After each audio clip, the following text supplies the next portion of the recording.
Hey there, welcome back. This is Felix from Goldammer Vintage Watches. As most of you probably know, we already have made a video in the past about the Universal Genève 3 Compax.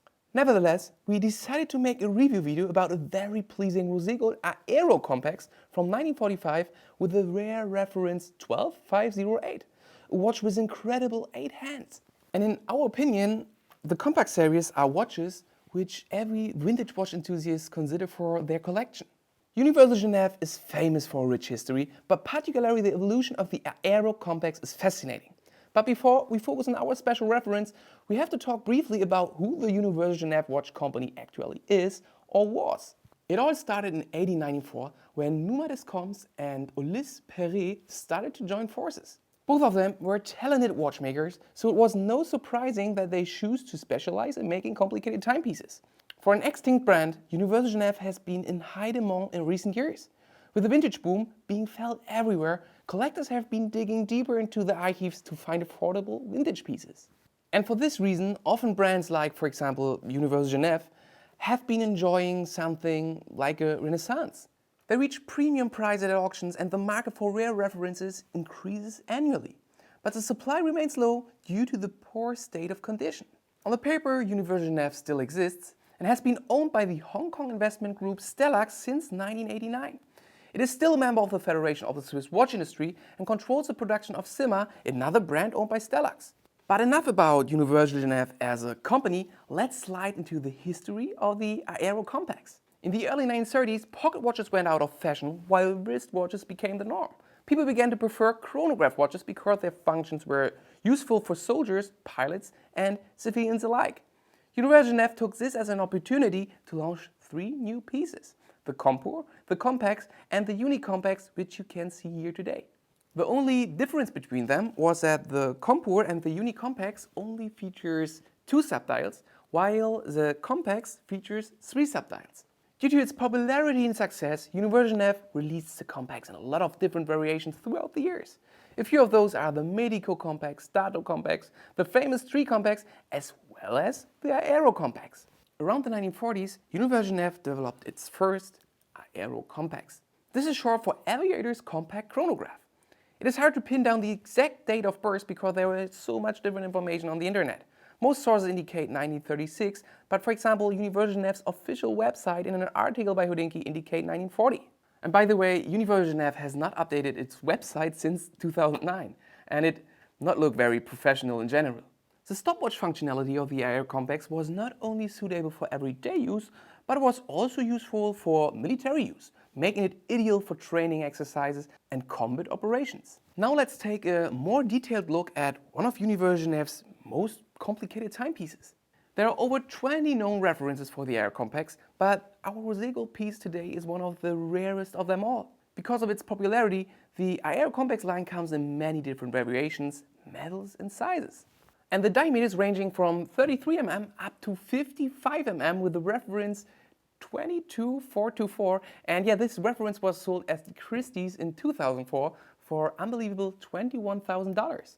And this doesn't sound much today, but back in the day there was a huge amount for a Universal Genève watch. From teardrop shape to straight lugs, from sword, alpha, syringe to thin leaf shaped hands, from round to square chrono pushers. There's an Aero Compax for every taste.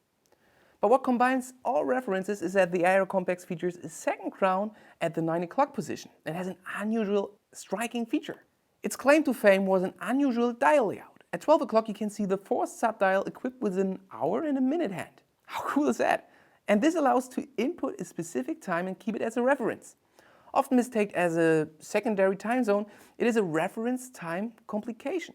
Set with a left-handed crown, you can think of it as a countdown or silent alarm. For example, if a pilot had to order to join his unit at 8 o'clock, he would set the hands at the 4th subdial to that time. Regardless of the main time display, the top register hands remained fixed at that time and served as a visual reminder. A perfect complication for pilots back in the day. And this clever mechanism was protected by 2 separate patents in the early 1940s. Since these watches were never made water resistant, it is also very hard to find unrestored original pieces in good condition. And this is not only true for the Aero line, it is true for all Compax models. Our today's model with a rare reference 12508 is made of 18K rose gold, has a 38mm case with downturned triangular lugs, rectangular chronograph pushers and a snap-on case back. The case back is engraved with a serial and reference number as well as the Universal Genève hallmarks inside the case back. Next I would like to explain you the reference number system of Universal Genève. Our reference is 12508. The first digit refers to the case material. First we have here the 1, and 1 is for 18K gold, 2 for steel, 3 for chrome, 4 for gold plated, 5 for 14K yellow gold, and 7 for 14K white gold. The second digit is the level of complication. We have here the 2. 0 is for time only, 1 is for time only calendar, and 2 for chronograph. The third digit indicates the size of the caliber. We have here the 5. The 5 is a caliber 287. 1 stands for the caliber 289, 2 or 3 for the caliber 281, 283, 481, and 4 or 5 for the caliber 285, 287, 292. The fourth and fifth digits at the end, in this case the 0 and the 8, relate to the case style and the design. The rectangular chronograph pushers have a perfect size and aren't too pronounced to support the classy look. To start the chronograph function, you only have to press the upper pusher and the same button to stop the process. For resetting the chronograph, you just have to press the lower pusher. Under the plexiglass, you can find a naturally patinated silver dial. This example shows off all the elements that have made a Compax a modern classic, including the beautifully composed dial.